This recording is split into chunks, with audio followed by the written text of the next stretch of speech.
Pred pol rokom nám niektorí hovorili, že petícia za lepšiu MHD nič nezmení. Tak vám poviem, ako sme rozhýbali MHD v Banskej Bystrici.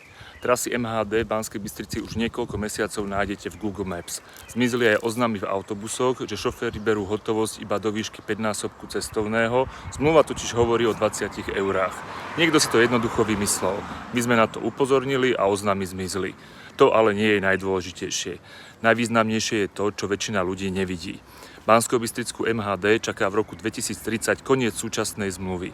V roku 2020 mesto túto príležitosť na zlepšenie služieb pre ľudí a na inovácie prepáslo. Tender bol katastrofa. Teraz nám hrozilo, že sa to zopakuje. Zmluva s rovnakým dopravcom, predložená potichu, bez súťaže, možno až do roku 2034. Upozornili sme na to a zmluva sa nepredložila. Dnes sa otvorene hovorí o novom tendri.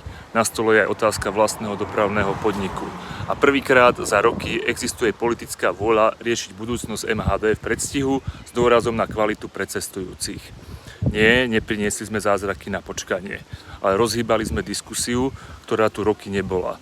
A viac ako 1000 podpisov pod petíciou nám dáva hlas, ktorý politici nemôžu ignorovať. Začiatkom leta petíciu odovzdáme vedeniu mesta. Ak vám tiež záleží na MHD, podporte nás. Hneď teraz pošlite link na petíciu jednému človeku. Stačí jednému.